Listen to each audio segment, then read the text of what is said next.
열왕기하 15장에서 우리가 지난번에 우시아 왕에 대해서 이야기를 나누고 이제 나머지 뒷부분에서는 북이스라엘의 5명의 왕과 남유다의 요다 왕에 대해서 이야기를 합니다.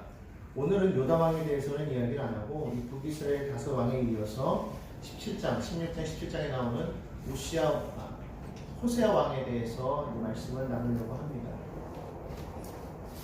이 북이스라엘의 이제 그 여로보암 2세 때 무척 강성해졌다고 이렇게 말씀을 드렸어요.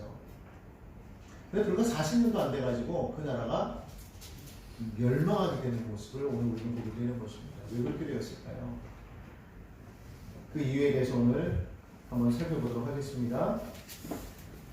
자, 오늘 여기 5명의 왕이 나오는데 15장에는요 스가랴, 살룸, 그리고 우나행, 브가이야, 베가 이렇게 5명의 왕들이 나오는데 그들의 공통된 점은 딱 한 가지입니다.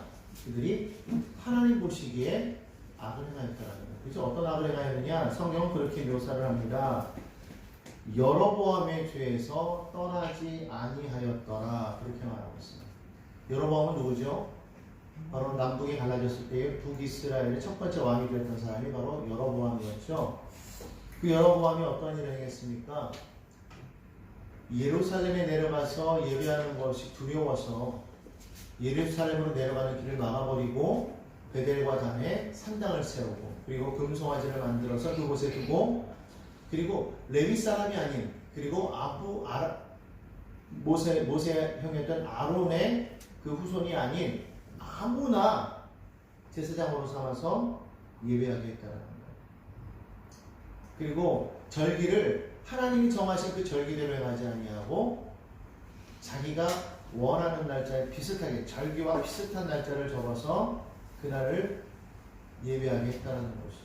그리고 그 금송아지가 바로 너희를 애굽에서 인도하여 낸 하나님이다 이렇게 얘기했다는 것이죠. 사실 그것이 왜 그렇게 되었습니까?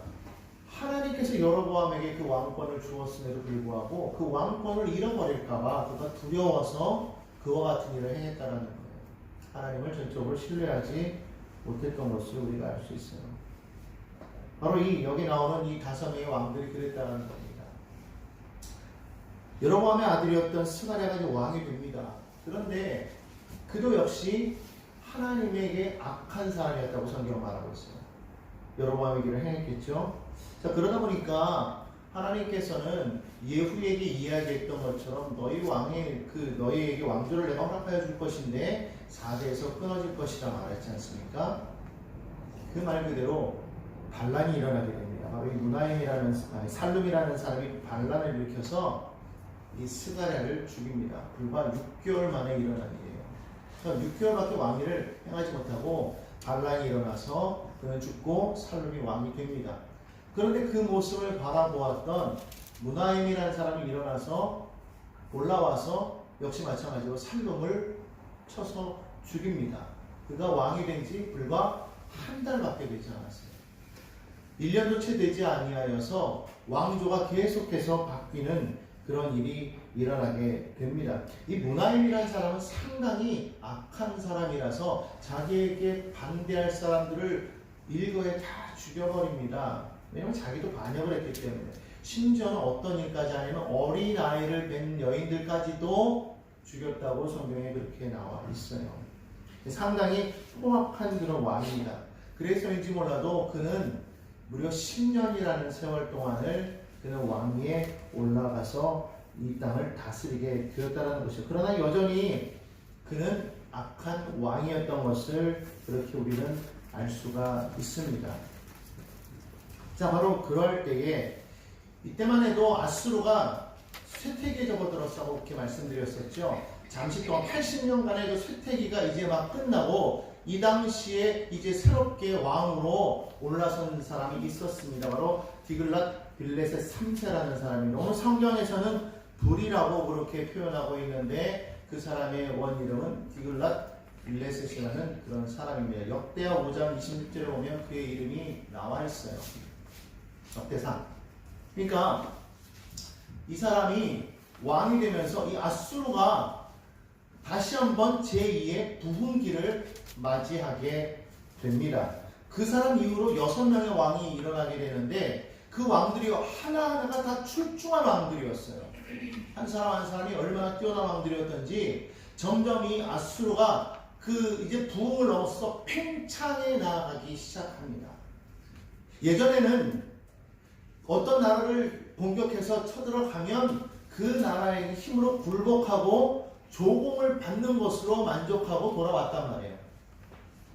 그런데 이 디글랏빌레셋이 3세가 왕이 되면서부터는 그 나라를 쳐들어가서 그냥 단순히 조공만 받는 것에 만족하는 것이 아니라 그 나라 자체를 자신들의 속국으로 편입해버렸다는 거죠. 즉 다시 말하면 자기들이 다스리는 나라로 만들어버렸다는 거예요.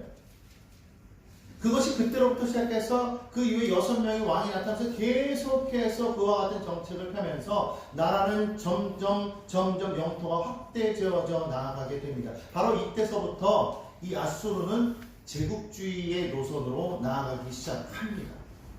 그래서 우리가 보통 제국주의다 그럴 때에 바로 애국을 보통 제국주의라고 그렇게 말하지 않아요. 아수르 때부터 이 제국주의라고 그렇게 우리가 표현을 하는데 바로 그러한 모습을 보였던 그 시초가 바로 누구냐? 바로 이 디글랏빌레셋 3세였다라는 것이죠. 바로 이때가 므나헴이 왕이 되어서 통치하고 있을 때였습니다. 바로 그때에 이 아수르는 이제 이 북이스라엘에게도 그 세력을 확장해 내려왔다라는 것이죠.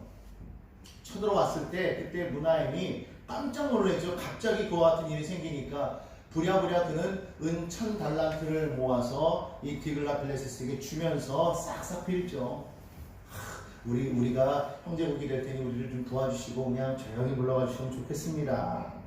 아주 간절하게 비는 모습이 나옵니다. 오히려 그에게 요청을 하죠. 나를 도와서 나에게 힘을 도와주시면 제가 열심히 제가 왕을 돕겠습니다.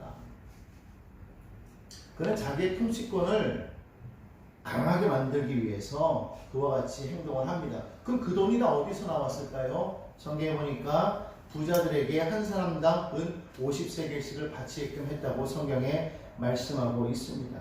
아수르 왕이 그걸 보고서는 아직 이제 시작이기 때문에 그 당시에는 아직까지 이렇게 소국으로 편입하려고 하는 그런 모습이 아직 시작하기 전이라 이제 돌아가지요. 자, 그러고 난 이후에 이제 이 므나헴이 죽고 나서 그의 아들이었던 부가히야가 왕으로 등극하는 모습이 보입니다. 그 역시 악한 왕이었다고 성경은 그렇게 말씀하고 있어요. 한 2년 동안은 잘 다스렸는데 그때 역시 마찬가지로 반란이 일어나게 되고 이때 부관이었던 베가가 일어나서 그를 쳐 죽이고 역시 마찬가지로 그가 대신하여 왕이 됩니다. 이때가 유다에서는 아사랴 왕 제52년이었다고 성경은 그렇게 말씀하고 있어요. 바로 이 아들 이 베가가 왕이 되면서 약 한 20년 동안을 다스리는 모습을 보게 됩니다. 근데 성경은 역시 마찬가지로 뭐라고 말하냐? 그 역시 야훼 보시기에 악하여 여로보암의 죄에서 떠나지 아니하였다고 그렇게 성경은 말을 합니다. 그의 아버지 덕이었을까요? 아니면 아직까지 이 디글랏빌레셋이 아수르를 완전하게 이제 세워나가는 초창기여서 그랬을지 몰라도 당분간은 조용했어요. 자, 그런데 이때 당시에 이 왕이 되었던 이 베가가 이런 상태로 계속 있을 수 없다고 생각하고 아람과 동맹을 맺습니다. 그리고 남유다와도 동맹을 맺습니다. 맺으려고 그렇게 했는데 아람과는 동맹을 맺었는데 남유다는 동맹을 거절합니다. 왜? 보니까 지금 이 북이스라엘은 힘이 빠질 대로 빠진 것처럼 보였어요. 차라리 그와 동맹해서 아수르에 대적하기보다는 지금 세력을 얻고 있는 이 아수르와 더 가깝게 지내는 것이 낫겠다고 남유다는 그렇게 생각을 했다라는 것이죠. 그래서 그들과의 동맹을 거절하자 북이스라엘은 아람과 더불어서 야, 우리 아수르를 치기 전에 먼저 이 남유다를 공격하자라고 그렇게 서로 상의를 하고 남유다로 쳐들어오려고 합니다. 근데 이것을 이 왕이 눈치를 채게 되죠. 그때 왕이 누구였냐면 아하스라는 왕이었는데 이 아하스가 이 아수르 왕에게 편지를 보냅니다. 그 나온 편지가 바로 열왕기하 16장 7절에 나와 있습니다. 거기 보면 이렇게 말씀하고 있어요. 함께 한번 읽어볼까요? 열왕기하 16장 7절입니다. 아하스가 아수르 왕 디글랏빌레셋에게 사자를 보내 이르되 나는 왕의 신복이요 왕의 아들이라. 이제 아람 왕과 이스라엘 왕이 나를 치려 청하건대 올라와 그 손에서 나를 구원하소서 하고. 이게 사실 성경에 기록될 줄을 누가 알았겠어요? 얼마나 치욕적인 글입니까? 하나님께 기도하는 것이 아니라 지금 누구에게 말하고 있습니까? 이방 왕이었던 아수르에게 지금 나를 도와달라고 지금 유다의 왕이 그렇게 친히 편지를 써서 보냈어요. 아무도 모를 줄 알았는데 성경은 알고 있었다는 것을 누가 결국 알았다는 거예요? 하나님은 알고 계셨다는 것을 보게 됩니다. 사실 얼마나 수치스러운 일입니까? 아무튼 이와 같이 이 아하스 왕이 아수르 왕에게 편지를 보낸 것이 아수르 왕에게는 절호의 기회가 된 거죠. 빌미를 제공해 주었기 때문에 그것을 계기로 해서 아람을 침공하기 시작합니다. 마침내 아람의 다메섹을 점령하고 아람 왕 르신을 사로잡아갔지요. 결국 아람은 주전 734년경에 문을 내리고 맙니다. 그리고 나서 이어서 아수르는 어디로 쳐들어왔을까요? 북이스라엘로 쳐들어왔다. 북이스라엘을 쳐들어와서 사마리아 산지를 제외한 주변의 모든 도시들을 다 편입시켜버렸어요. 그리고는 그곳에 있는 많은 그런 사람들을 잡아다가 아수르 제국의 여러 나라로 흩어져 살게 합니다. 역대상 5장 26절에는 이렇게 말씀하고 있어요. 그러므로 이스라엘 하나님이 아수르 왕 불의 마음을 일으키시며, 여기서 말하는 이 불은 누구라고 그랬죠? 디글랏 빌레셋 3세라고 그랬죠? 불의 마음을 일으키시며 아수르 왕 디글랏 빌레셋의 마음을 일으키심에 곧 르우벤과 갓과 므낫세 반지파를 사로잡아 할라와 하벌과 하라와 고산 강가에 옮긴지라. 그들이 오늘까지 거기에 있으니라. 그렇게 말을 합니다. 이 르우벤 갓 므낫세 반지파는 바로 요단 동쪽 지역에 있는 사람들이었죠. 그들은 결국엔 북이스라엘을 뜻하는 거예요. 북이스라엘 사람들을 지금 잡아다가 아수르에 있는 여러 다른 나라에 지금 흩어 놓았다라고 그렇게 말을 합니다. 자, 결국은 이렇게 되자 이제 이때에 호세아가 반역해서 베가를 살해하게 되고 이제 드디어 마침내 유다의 마지막 왕으로 등극을 하게 됩니다. 자, 여기 나오는 지금 이 5명의 왕들은요, 무려 불과 얼마 안 되는, 즉 14번째 왕부터 시작해서 18번째 왕까지 5명의 왕이 바뀌는 시간이 불과 한 30-40년밖에 되지 않아요. 30년 정도? 근데 그 사이에 5명의 왕이 바뀌었는데 그 중에서 한 사람을 지면 나머지 사람들은 다 반역에 의해서 살해당했다. 얼마나 암울한 역사였던지를 우리가 알 수가 있지요. 왜 이런 일이 일어났을까요? 하나님의 언약에 그들이 올바로 서지 못했기 때문임을 분명하게 알 수가 있지요. 하나님께서 시내산에서 그들과 약속했었던 것이 무엇이었습니까? 너희가 내 말씀대로 행하면 너희 하나님이 되고 너희 나의 백성이 될 것이라고 이렇게 말씀하셨어요. 그런데 그들이 그와 같이 하나님의 말씀대로 순종하지 아니하니까 하나님께서는 그들을 그냥 그 상태에서 내버려 두셨고, 또 그들이 그 다음 사람들에 의해서 계속해서 반역이 일어나고 또 반역이라는 그런 역사가 계속적으로 이어갈 수밖에 없었던 것을 우리가 보게 됩니다. 아무튼 이제 마지막 왕이었던 호세아가 왕으로 등극해서 9년 동안을 이스라엘 다스리는데 그 역시 성경 뭐라고 말하고 있느냐? 야훼 보시기에 악을 행하였다고 그렇게 말을 합니다.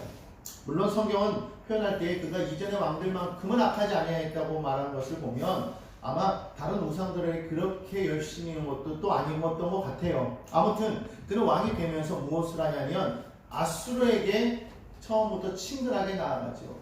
이 디글랏 빌레셋이 있는 동안에 계속해서 조공을 바칩니다. 그런데 이 디글랏 빌레셋이 죽고 말아요.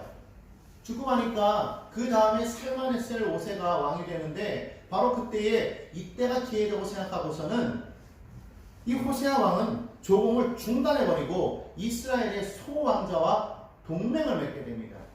당시에는 애국도 큰 나라였기 때문에 아마 애국과 동맹하게 되면 결코 아수르가 자기들을 덤비지 못할 것이라고 생각했던 것 같아요. 그런데 시간이 지나고 나서 살마네셀이 이 북이스라엘을 쳐들어오게 되죠. 그리고 나서는 이 호세 포로로 잡아가게 됩니다. 이 살마네셀이 쳐들어왔을 때 사실 주변에 있는 많은 나라들을 주변에 있는 많은 성읍들을 다 점령하고 나서 사마리아 성읍을 포위했는데 이 사마리아 성읍이요 무척 완고한 성이었어요. 아주 강력한 그런 성이었기 때문에 쉽게 점령할 수가 없었어요. 3년이라는 시간을 끌었다고 성경은 그렇게 말씀을 하고 있습니다. 그러나 이 살만에셀이 들어와서 3년 동안 계속해서 싸우다가 살만에셀이 죽고 난 다음에 사르곤이라는 왕이 등극했을 때 결국 그 왕은 강력한 힘으로 이 사마리아 성을 점령하고 그리고 나서는 이스라엘을 완전히 패망시키는 그런 역사를 나타나게 됩니다. 많은 사람들 역시 마찬가지로 잡아다가 여러 나라에 흩어버리는 모습을 오늘 본문 말씀에 나와 있습니다. 열왕기하 17장 6절 말씀에 이렇게 말합니다. 호세아 제9년에 아수르 왕이 사마리아를 점령하고 이스라엘 사람을 사로잡아 아수르로 끌어다가 고산강가에 있는 할라와 하볼과 메대 사람의 여러 고을에 두었더라. 그렇게 말합니다. 당시 아수르는요, 그들의 식민지 정책이 바로 혼합 정책이었습니다. 처음으로 제국주의를 만들어가다 보니까 그들이 두려워했던 것은 무엇이었을까요? 그 땅에 점령한 나라들이 반란을 일으키는 것을 두려워하지 않았겠습니까? 그래서 그 나라 사람들이 반란을 일으키지 못하도록 그들의 피를 섞어버리자. 다시 말하면 단일 민족이 아니라 혼혈 민족이 됨으로 인해서 그들의 어떤 단일 민족 정신을 없애버려서 반란을 일으킬 마음을 갖지 못하게 하자. 그런 정책을 가졌다는 것이죠. 그래서 그런 혼혈 정책에 따라서 이 사마리아에 있는 그 이스라엘 사람들을 잡아다가 자신들 아수르가 점령했던 다른 나라들에 흩어져 살게 했다는 거예요. 역시 마찬가지로 다른 지역에 점령했던 그 나라의 백성들도 역시 어떻게 했을까요? 데려다가 사마리아 성에 와서 살게 했다는 거예요. 그 모습이 17장 24절에 이렇게 표현하고 있습니다. 아수르 왕이 바벨론과 구다와 아하와 하맛과 스발와임에서 사람을 옮겨다가 이스라엘 자손을 대신하여 사마리아 여러 성읍에 두매 그들이 사마리아를 차지하고 그 여러 성읍에 거주하니라. 그러니까 결국은 혼합 정책을 통해서 이스라엘의 순수혈통을 없애버리게 된 거예요. 이로 인해서 사실 나중에 신약시대에 보면 사마리아 사람이라는 것이 나오게 되죠. 그 사마리아 사람이라는 것이 단순히 북이스라엘 상징하는 것이 아니라 바로 이 새로운 민족, 혼합된 그런 민족을 말하는 것이죠. 그래서 유다 사람들이 나중에 그 사마리아 사람들과 이렇게 만날 때에 어떻게 합니까? 그들을 이방인 취급하죠. 그래서 그들과 전혀 교류를 하지 않습니다. 그래서 사마리아 지역을 유대 사람들은 잘 지나가지 않아요. 그래서 남쪽 유대 예루살렘에서 북쪽에 있는 갈릴리 지역으로 갈 때에는 항상 이렇게 돌아서 간다고 해요. 그를 지나가지 않죠. 그 정도로 사마리아 사람들을 터부시했다는 것을 알 수가 있습니다. 왜 그러냐면 피가 섞였기 때문에. 더 이상 그들은 이스라엘 민족이 아니라고 생각했다는 것이죠. 아무튼 그와 같은 일들이 일어나게 됩니다. 자, 이렇게 된 이 일에 대해서 이미 벌써 호세아는요, 여기에 대해서 이렇게 예언하고 있었죠. 호세아 7장 10절로 11절 말씀입니다. 호세아 7장 10절로 11절 한번 찾아보시겠습니까? 호세아 소선지서에 있죠. 다니엘서 바로 뒤에 있습니다. 호세아 7장 10절 11절 한번 제가 읽어볼 텐데 여러분 따라서 보시기 바랍니다. 이스라엘의 교만은 그 얼굴에 드러났나니 그들이 이 모든 일을 당하여도 그들의 하나님 야훼께로 돌아오지 아니하며 구하지 아니하도다. 에브라임은 어리석은 비둘기같이 지혜가 없어서 애굽을 향하여 부르짖으며 아수르로 가는도다. 이스라엘의 교만은 얼굴에 드러났나니. 이스라엘 교만이 무엇이었습니까? 하나님을 버렸다는 거예요. 하나님을 버리고 자신들이 원하는 신을 섬겼다는 것이죠. 우리가 겸손과 교만에 대해서 말할 때 무엇이 교만이고 무엇이 겸손입니까? 하나님 없이 자기가 행할 수 있다고 말할 때 그것이 교만이라는 거예요. 주 안에서 내게 능력 주시는 자 안에서 내가 모든 것을 할 수 있다고 말하는 것은 교만이 아니라 그것은 자신감이죠. 그러나 하나님 없이 내가 하나님의 자리에 설 수 있겠다고 말하는 것이 결국 뭡니까? 교만이라는 거예요. 이스라엘은 하나님을 거역하고 하나님을 버려버리고 그 말씀들을 행하지 아니하였기 때문에 결국은 그들의 교만이 결국은 이런 모든 일을 당하게 만들었다고 말합니다. 그런데 이런 일이 일어났으면 어떻게 됩니까? 회개하고 돌아와야 되는데 이스라엘은 어떻게 했느냐? 돌아오지도 않았다는 거예요. 그리고 하나님께 구하지도 않았다는 겁니다. 결국은 그래서 그들이 멸망당해서 어떻게 되었더라? 아수르로 갔다고 그렇게 성경은 표현하고 있습니다.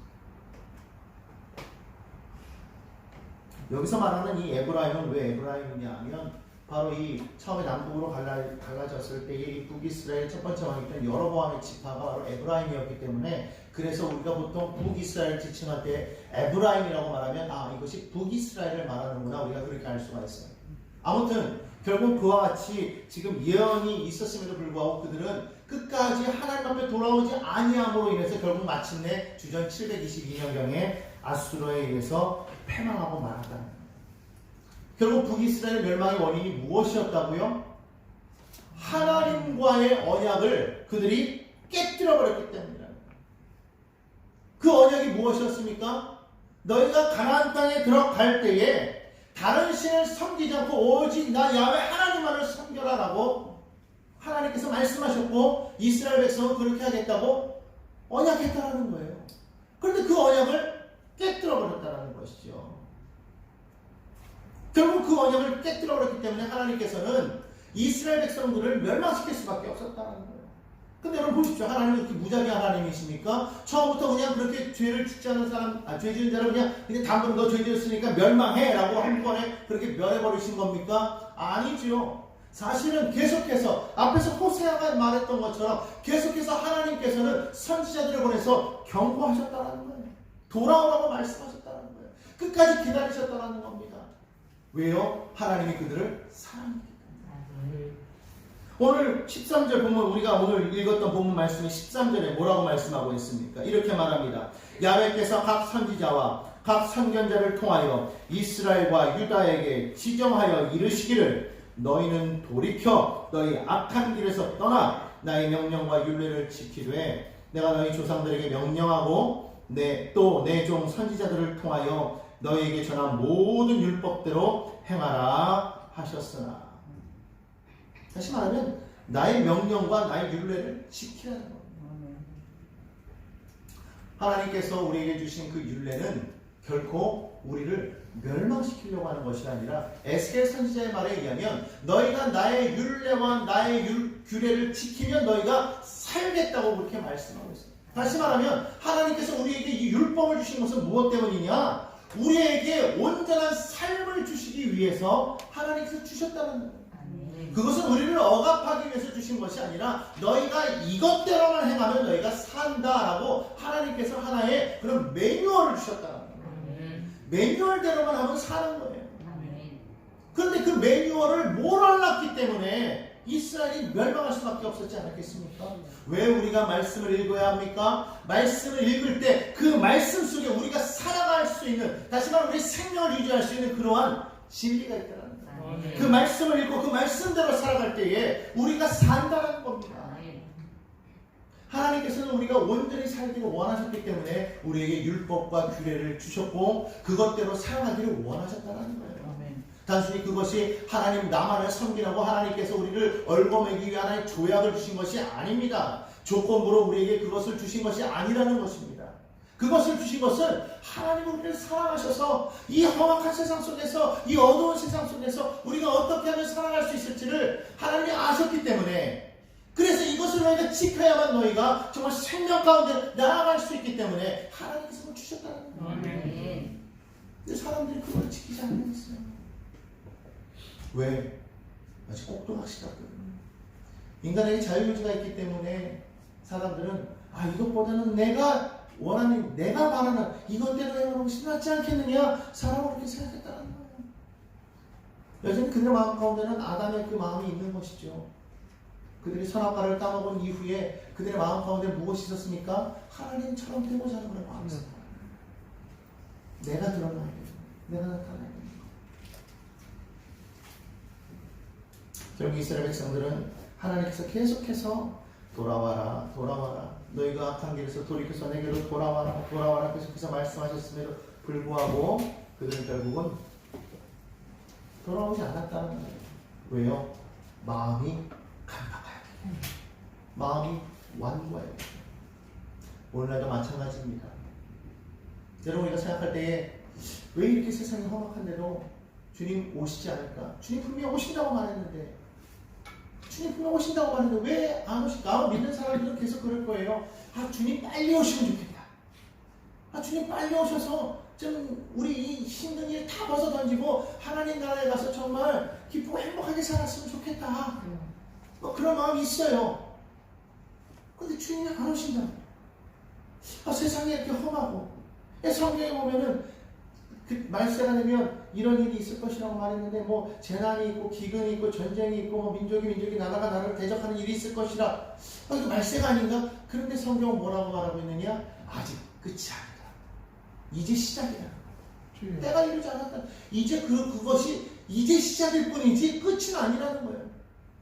그럼 왜 하나님께서는 이런 일을 보면서도 끝까지 오시지 않고 계시는 걸까요? 아니, 안 오시려는 걸까요? 아니라는 거죠. 오시긴 오시는데 언제 오시느냐? 하나님이 바라시는 것은 한 영혼이라도 이 복음을 듣고 회개하여 돌아오기를 바라신다. 그러니까 이 복음이 땅 끝까지 전파되는 날, 그때 이르러 그때가 오겠다고 말씀하십니다. 여러분, 우리가 그렇다면 정말로 하나님의 나라가 속히 임하기를 원하십니까? 하나님의 나라가 정말 지금이라도 빨리 임하기를 원하십니까? 안 원하세요? 이 세상이 좋습니까? 하나님의 나라가 빨리 속히 임하기를 원하신다면 우리가 뭘 해야 될까요?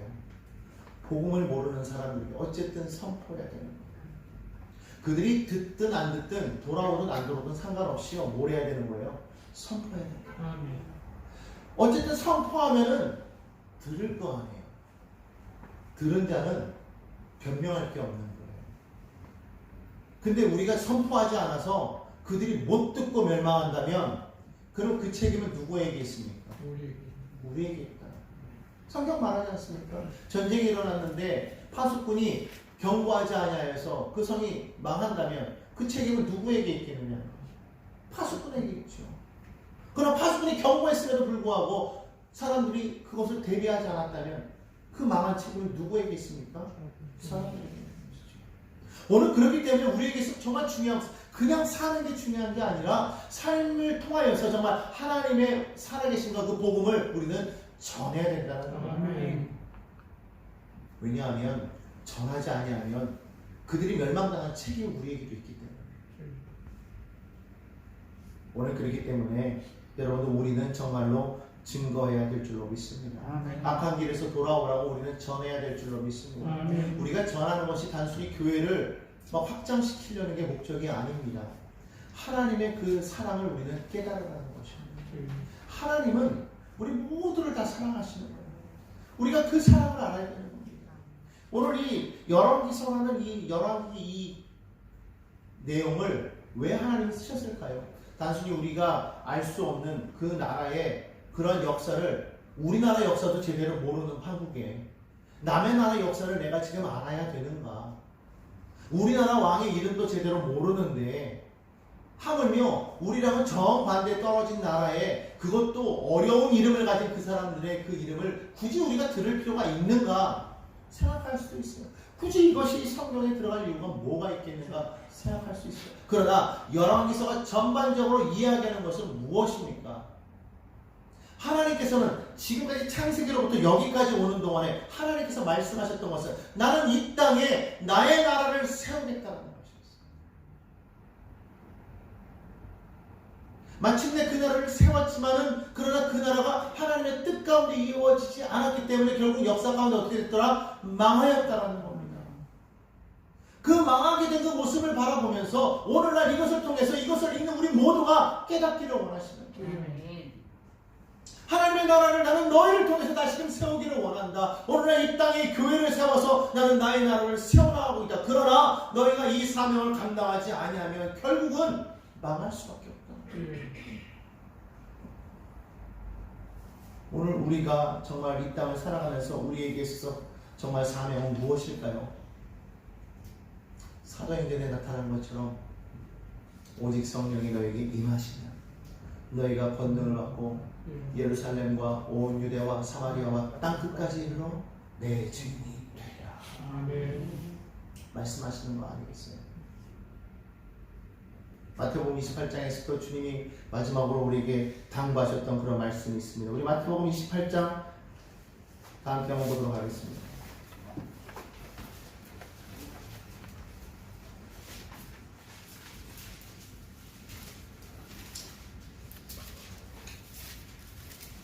18절부터 말씀 함께 읽겠습니다.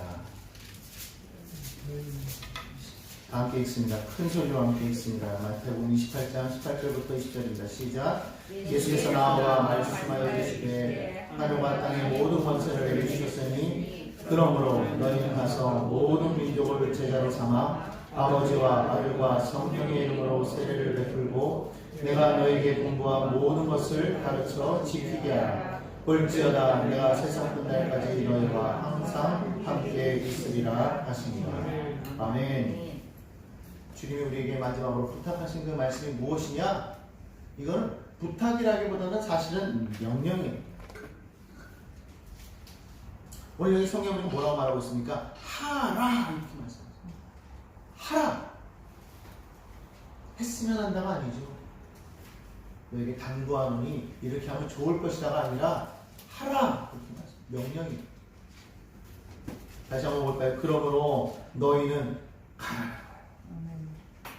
어디로 가야 돼요? 모든 민족이 가서 뭐 하라는 겁니까? 제자로 삼으래요. 모든 사람들. 누구의 제자로 삼으라는 겁니까? 주님 하나님의 제자로 삼으라는 거예요. 제자로 삼아 아버지와 아들과 성령의 이름으로 세례를 베풀고 그들을 복음으로 변화시켜야 돼요. 그들을 예수의 자녀로 삼으라는 거예요. 그 다음 뭐하라? 그들을 내가 너에게 분부한 모든 것을 가르쳐 지키고 가르치고 지키는 사명이 우리에게 있습니다. 우리가 복음을 가서 복음을 전하고 그들을 제자로 삼아서 세례를 주고 그리고 가르쳐 지켜야 될 그런 모든 사명이 우리 모두에게 있다는 겁니다. 그것을 해내야 된다. 그것을 통해서 하나님께서 무엇을 만들어가기 원하셨던 겁니까? 하나님의 나라를 완성시키기를 원하십니다. 사도행전은 그냥 그 사도행전 그 자체로 끝난 것이 아니라 사실은 지금도 오늘 이것을 바라고 이 사명을 받은 우리 모두를 통해서 다시금 이어져 나가고 있다. 이것을 우리가 분명히 기억해야 될 줄로 믿습니다. 우리가 사는 것이 그냥 사는 것이 되어서는 안 됩니다. 그렇기 때문에 그냥 사는 것이 아니라 살면서 내가 정말로 하나님과 함께하고 하나님과 만났다면 하나님과의 그 만남 속에서 정말로 하나님이 내게 바라시는 그 하나님의 뜻은 무엇인지 우리가 그것을 분명히 알아서 그 하나님의 뜻을 온전히 이루어 나아가는 것 그것이 오늘 살아가는 우리 모두에게 주어진 그런 과제인 줄로 믿습니다. 이것을 우리가 이루어 나가야 된다. 그러지 않으면 교회는 썩을 수밖에 없어요. 망할 수밖에 없어요. 오늘 우리는 어떻게 보면 지금 고여있다고 말씀드릴 수 있습니다. 여기 계신 여러분 한 사람 한 사람이 정말 이 역대기를 지금까지 이렇게 보면서 북이스라엘 망하는 이 장면까지 우리가 보면서 과연 이들이 왜 망했던가 하나님의 언약 아래 서지 못했기 때문에 결국 망할 수밖에 없었구나. 그럼 우리는 어떻게 해야 될 것인가 이것을 다시 한번 마음에 새겨야 될 줄로 믿습니다. 그래서 정말 하나님의 나라를 세워나가는데 하나님 나를 쓰시옵소서. 하나님의 성령이 내게 임하기를 간절히 바라며 성령이 임하시면 해야 될 일이 무엇입니까? 복음 증거하는 거예요. 그렇기 때문에 오늘 이 일을 위해서 우리는 분명하게 말씀 안에 서야 될 줄로 믿습니다. 우리는 가서 무엇을 전해야 되겠습니까? 돌아오라. 돌아오라. 하나님께로 돌아오라. 돌아오면 산다. 이것을 분명히 전하시길 바랍니다. 그 중심에 누가 있습니까? 바로 예수 그리스도가 있습니다. 나를 위해 십자가를 진 주 예수 그리스도를 내 안에 온전히 새겨야 됩니다. 내 안에 여전히 예수 그리스도로 말미암아 그 은혜가 강물처럼 흘러넘쳐야 됩니다. 내 안에 예수의 피가 가득해야 될 줄로 믿습니다. 그 은혜를 모르고 그 은혜를 알지 못하고 우리가 살아간다면 아무리 우리가 예배 자리에 있어도 그 사람은 은혜가 없어요. 아무리 주님 앞에 우리가 나는 믿는 자라고 말할지라도 그러나 하나님의 그 은혜가 없다면 그 믿음은 아무것도 아닐 수밖에 없어요.